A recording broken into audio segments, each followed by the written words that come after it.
নমস্কার বন্ধুরা, আমার ইউটিউব চ্যানেল যাহা সত্য তাহাই শিব তাহাই সুন্দরে আপনাদের সবাইকে স্বাগত জানাই।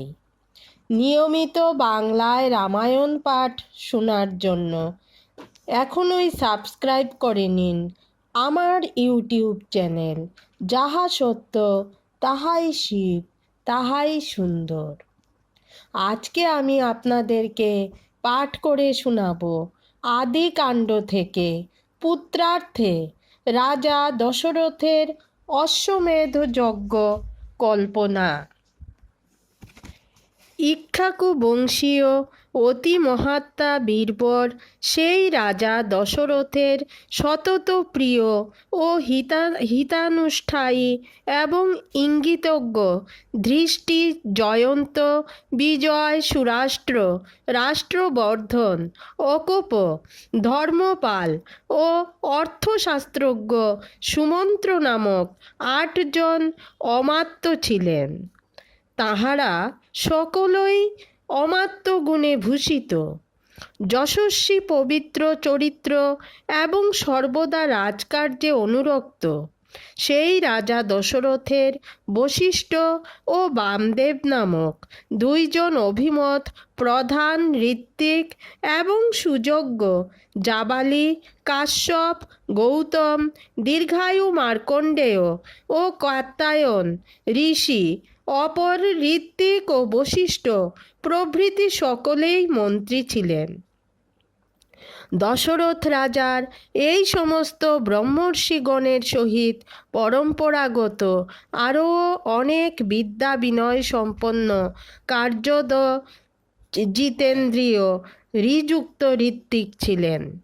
নৃপবর দশরথের ওই অমাত্যগণ শ্রীমান, কীর্তিমান, মহাত্মা, ধনুর্বেদবিদ, সুদৃঢ় বিক্রমশালী, রাজকার্যে সবিশেষ সাবধান, তেজস্বী যশস্বী, ক্ষমাসম্পন্ন ও স্মিতভাষী। তাহারা ক্রোধ কাম কি কোনো প্রয়োজনবশত কদাচ মিথ্যা কথা বলিতেন না। তাহাদিগের শত্রু কি মিত্রের কোনো বৃত্তান্ত অজ্ঞাত ছিল না। তাহারা শত্রু ও মিত্রের চিকীর্ষিত ক্রিয়মান বা কৃতকর্ম 4 প্রমুখাৎ বিদিত হইতেন। তাহারা সৌহার্দ্য ব্যবহার ও কার্যকুশলতায় রাজা দশরথ কর্তৃক সুপরীক্ষিত হইয়াছেন। অপরাধী হইলে পুত্রদিগের প্রতিও তাহারা সমুচিত দণ্ড নির্ধারণ করিতেন। তাহারা কোষ পূরণে ও সৈন্য সংগ্রহে অতিশয় উদ্যুক্ত থাকিতেন। তাহারা নিরপরাধী হইলেও শত্রুকেও হিংসা করিতেন না এবং তাহারা বীর, নিত্যোৎসাহ সম্পন্ন, নীতিশাস্ত্রানুসারী এবং রাষ্ট্রবাসী পবিত্র স্বভাব ব্যক্তিগণের প্রতিপালক। তাহারা ব্রাহ্মণ বা ক্ষত্রিয়ের হিংসা না করিয়া রাজকোষ পূর্ণ করিয়াছেন এবং পুরুষের বলাবল সম্যক পরীক্ষা করিয়া তীক্ষ্ণ দণ্ড বিধান করিতেন। প্রজাগণের সমস্ত বৃত্তান্ত বিজ্ঞ ঐকমত্যাবলম্বী সেই সমস্ত সুপবিত্র চরিত্র মন্ত্রীদিগের নয় বলে সেই শ্রেষ্ঠ নগর ও সমস্ত রাষ্ট্র নির্বিঘ্ন ছিল। রাষ্ট্রে বা পুরে কোনো স্থানে কোনো পুরুষ মিথ্যাবাদী দুষ্ট স্বভাব কি পরদারনিরত ছিল না। সেই সমস্ত সুবেশ সুবসন শুদ্ধব্রত অমাত্য রাজা দশরথের হিতার্থী হইয়া নীতিরূপ নয়নে সর্বদাই জাগরিত থাকিতেন।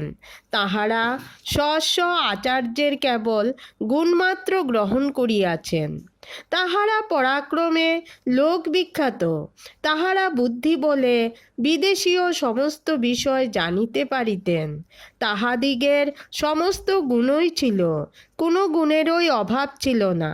তাহারা সন্ধি ও বিগ্রহ তত্ত্বে অভিজ্ঞ এবং সাত্ত্বিকী আদি ত্রিগুণ সম্পদযুক্ত ছিলেন।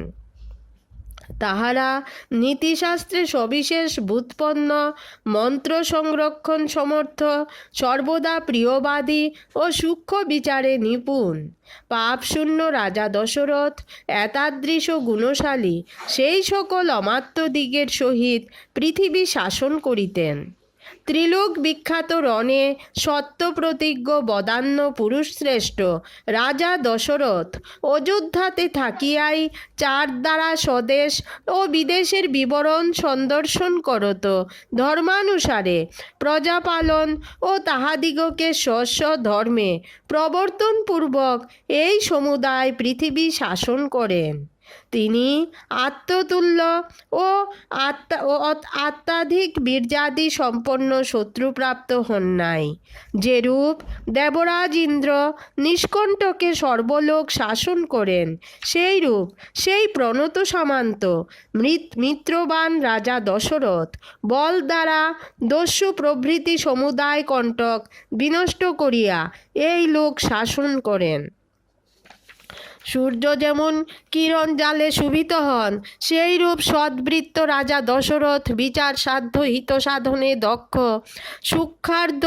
সূক্ষ্মার্থ দর্শন নিপুণ, সূক্ষ্মার্থ সাধন দক্ষ এবং অনুরক্ত সেই তেজস্বী মন্ত্রীগণে পরিবেষ্টিত হইয়া সবিশেষ শোভা পাইতেন।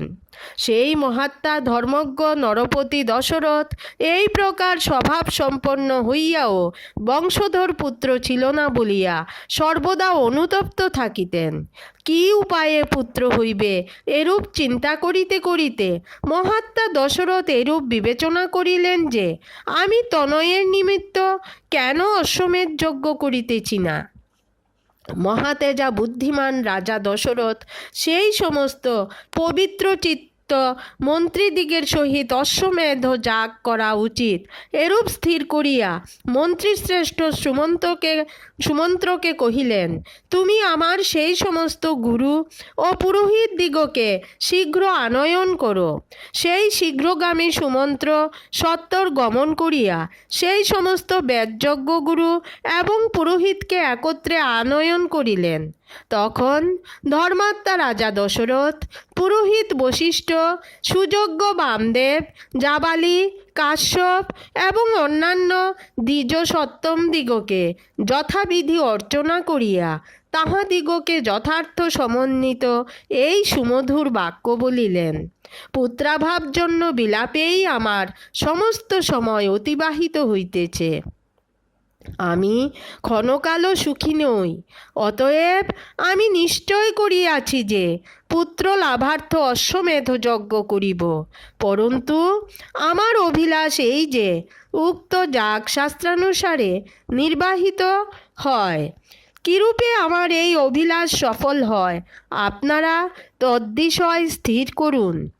অনন্তর বশিষ্ঠ প্রভৃতি সেই সমস্ত ব্রাহ্মণ পরম প্রীতি লাভ করিয়া দশরথ রাজার মুখ নির্গত সেই বাক্য সাধু সাধু বলিয়া অভিনন্দনপূর্বক তাহাকে কহিলেন, আপনি যজ্ঞের আয়োজন, অশ্ব বিমোচন এবং সরযূ নদীর উত্তর তীরে যজ্ঞভূমি নির্মাণ করান।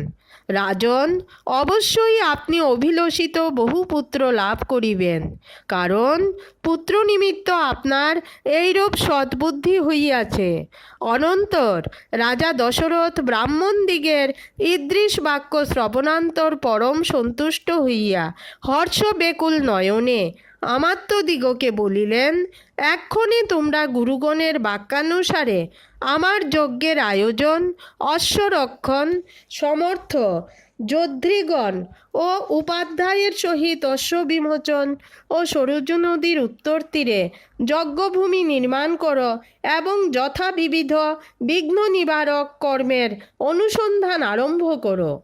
যজ্ঞ ছিদ্রানুসন্ধায়ী ব্রহ্ম রাক্ষসেরা যজ্ঞের ছিদ্র অন্বেষণ করে, এজন্য যজ্ঞে সচরাচর বিঘ্ন ঘটিয়া থাকে।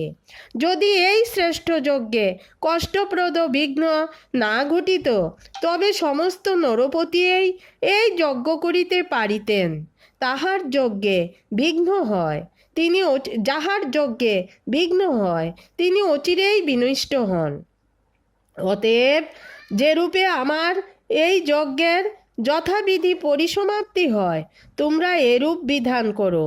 তোমাদিগের তাদৃশ বিধান করিবার সামর্থ্য আছে। আমাত্যগণ নৃপতি কর্তৃক পূজিত হইয়া তাহার সমস্ত কথা আনুপূর্বিক শ্রবণান্তর বলিলেন। অনুজ্ঞানুরূপ কার্য করিবে। অনন্তর সেই সমস্ত ধর্মজ্ঞ ব্রাহ্মণ নৃপসত্তম দশরথের আজ্ঞা পাইয়া তাহাকে আশীর্বাদ দ্বারা সংবর্ধন করত স্ব স্থানে গমন করিলেন।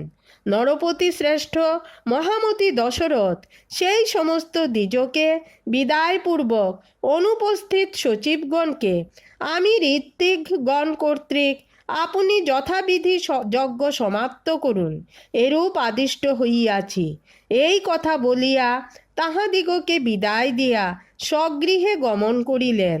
পরে সেই নরেন্দ্র দশরথ অন্তঃপুরে গিয়া মনোমত পত্নীদিগকে কহিলেন, আমি পুত্র নিমিত্ত যজ্ঞ করিব, এজন্য তোমরা দীক্ষিতা হও।